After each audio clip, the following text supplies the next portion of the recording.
بسم اللہ الرحمن الرحیم۔ محترم بزرگوں اور دوستو، آج کل بہت سے مسلمان بھائی پوچھتے ہیں کہ عید میلاد منانا جائز ہے کہ جائز نہیں ہے۔ سب سے پہلے ہمیں یہ سمجھ لینا چاہیے، اللہ کے نبی صلی اللہ علیہ وسلم نے فرمایا، ترکت فیکم امرین لن تضلوا ما تمسکتم بہما۔ اے لوگوں، میں نے تمہارے درمیان دو چیزوں کو چھوڑا ہے، اگر تم ان دو چیزوں کو مضبوطی سے تھامے رہو گے تو تم ہرگز کبھی بھی گمراہ نہیں ہوگے۔ ایک چیز ہے کتاب اللہ، اللہ کی کتاب، دوسری چیز ہے سنت رسول اللہ۔ اور اسی طرح سے اللہ کے نبی صلی اللہ علیہ وسلم نے فرمایا ہے، علیکم بسنتی و سنت الخلفاء الراشدین۔ اے لوگو، تم میری سنت کو لازم پکڑو اور خلفاء راشدین کی سنت کو مضبوطی سے تھامو۔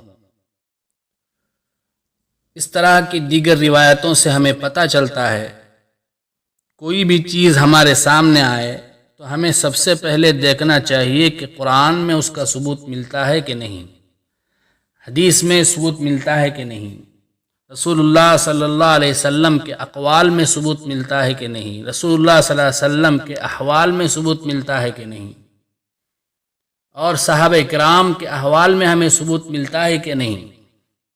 ان تمام کو دیکھ کر ہمیں فیصلہ کرنا چاہیے۔ اگر اس کا ثبوت ملتا ہے تو ہمیں کرنے میں کوئی حرج نہیں ہے، انشاءاللہ ہمیں ایسے کام کے کرنے پر ثواب ملے گا۔ اگر کسی بھی طرح کا کوئی بھی ثبوت نہیں ہے تو پھر ہمیں ایسے کام کو کرنے سے بچنا چاہیے۔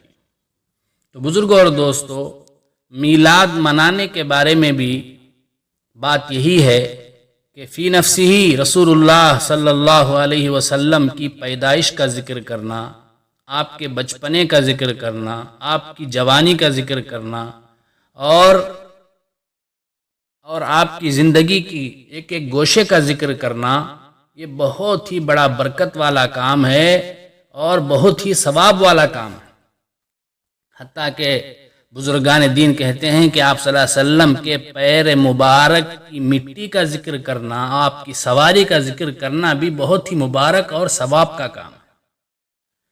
لیکن اس کو 12 ربیع الاول کے ساتھ خاص کرنا، اور خاص طور پر 12 ربیع الاول کو آپ صلی اللہ علیہ وسلم کی پیدائش کا دن منانا اور اس کو عید اور جشن کی طرح منانا، اس کا کوئی ثبوت نہ قرآن میں ہے، نہ حدیث میں ہے، نہ آپ صلی اللہ علیہ وسلم کی زندگی میں ہے، نہ صحابہ کی زندگی میں ہے۔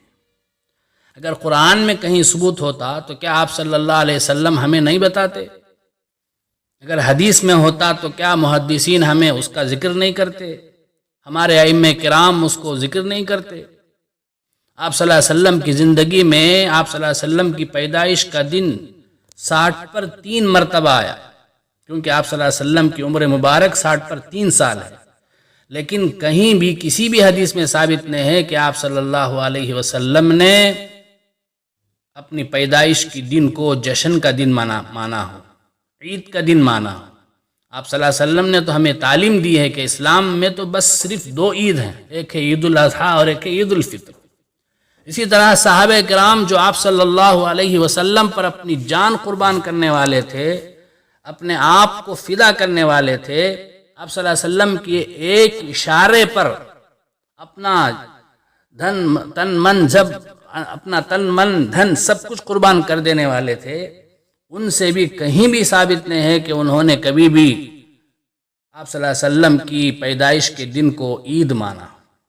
صحابہ کرام تو ہم سے بھی زیادہ آپ صلی اللہ علیہ وسلم سے محبت کرنے والے تھے، یہاں تک روایات میں آتا ہے کہ آپ صلی اللہ علیہ وسلم کا وضو کا پانی بھی زمین میں گرنے نہیں دیتے تھے، اس کو بھی ہاتھ میں پکڑ کر اپنے سر پر ڈال لیتے تھے۔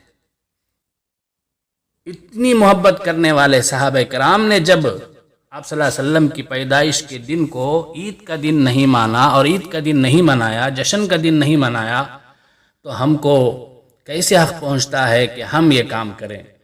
اس لیے بزرگوں اور دوستو، یہ جو ہے شیطان کے پھیلائے ہوئے جال ہیں، ہمیں اس میں پھنسنے سے بچنا چاہیے۔ اللہ تبارک و تعالی ہمیں صحیح سمجھ عطا فرمائے۔ آمین وآخر دعوانا الحمدللہ رب العالمین۔